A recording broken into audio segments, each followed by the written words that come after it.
अस्सलाम वालेकुम दोस्तों, माया मलिक लियाकत तुसा सारा यूट्यूब चैनल दे पे मलाना विलागर सब कने पहले सारे चैनल को सब्सक्राइब कर गियो, वीडियो को लाइक कर गियो तो वाल करने वीडियो शुरू। आज दी वीडियो है बहु मज़ेदार वीडियो को एक तो स्किप ना करे सो यार, ते दूजा जेड़ा है ना वीडियो को मुकम्मल देख सो। वीडियो ये है जो कुछ बंदे सोशल मीडिया ते आने थोड़ी एक देर काम करन वालों तो हट वेन आदन यार असां फेमस नहीं थींदे पे, ये है वो है। पहली गाल तो यह है जो जेड़ा काम भी बंदा करे दिल दे नाल को करे। कोई काम भी करो दे कि रिस्क गिनना पौंदे। एक मिसाल असां तालीम हासिल करने बड़ा पैसा लेने उनदे उते टाइम देने को, मतलब छोटे होने 5 साल दे होने 4 साल दे प्यू मां साकू स्कूल दे सटेंदे असां पढ़जें वड्डे थी वेने असां डिग्रियां घिनदे हैं, असां एक रिस्क चाहती वधे होने हैं। साकू ये पता नहीं होता असां यार पढ़सूं अल्लाह करे सी नौकरी लाग वैसी। तो कोई काम भी करो दिल नाल पढ़दे वधन, इवें दिल दे नाल करो भी यार असां ये काम जो करेंदे पैसा को इंदे विचों कामयाबी मिलसी इंशाअल्लाह। अल्लाह पाक कहीं दी मेहनत ज़ायो नहीं करेंदा, वो कामयाब जरूर करेंदी। थई क्या तो कोई निक्की जी मिसाल सुनेंदे पे जो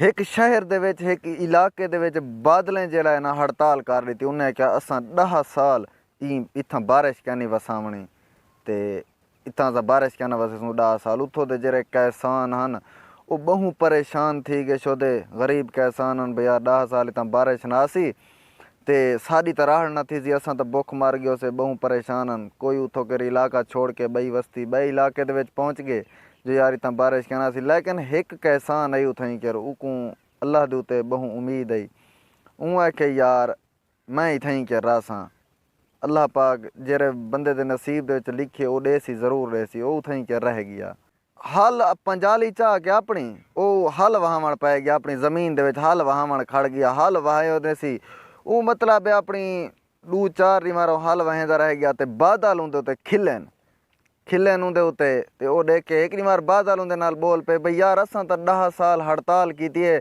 10 साल बारिश कहना सी यक्की तो मड्डी चा गन, तू हल वहेंदा वदे ज़मीन दे विच क्यों वहेंदा वदे इतां कर हल। ऊँ आखे मैं इत गल हल वहेंदा पिया जो 10 साल हैं पूरे 10 साल तुसां हड़ताल की है ते कदहीं तुसां भुल के बारिश वसा न सटो इथई क्या तुसां कदहीं तो भुल के बारिश वसा सटो ते ज़मीन न बुड़ी पे वाल मैं ही गालूँ वाल एत गालूँ भी वहेंदा पिया जो मैं कदा भुल के वलाई दे हल वहा न खड़ा 10 साल मैं हुण हल वहेंदा पिया जो मतन तुसां भुल पवो ते बारिश वसा सटो। बादलें आख्या यार गाल ताईं कम दी कीती है, मतन असां 10 साल दे विच भुल पऊं ते बारिश वसा सटूं होवे तो यार इंदे कने बेहतर है असां हड़ताल ख़त्म कर दूँ ते बारिश वसूं चा। बिन्ने किसाने दा ज़मीना कहना बुढ़िया पियान वो ज़मीन वहेंदा रह गया, अपनी मेहनत करेंदा रह गया। बादलें कुछ अरसे दे बाद अपनी हड़ताल ख़त्म कर दी।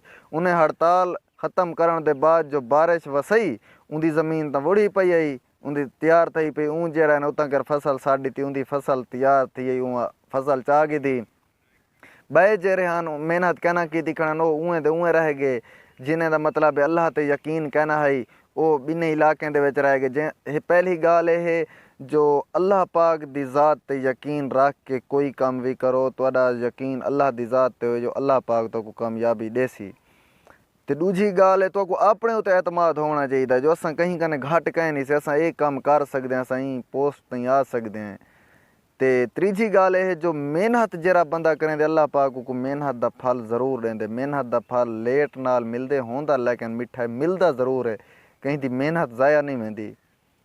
हमेशा मेरी एक गाल याद रखा है, मेहनत करा है दिल नाल करा है ते कदहीं मायूस ना थी वए, मायूसी गुनाह है। ते बाकी लव यू थी गया वीडियो दे थी एंड करने वीडियो ख़त्म करने मज़ीद मिलसूँ नवी वीडियो दे विच। उम्मीद तक अल्लाह हाफिज़।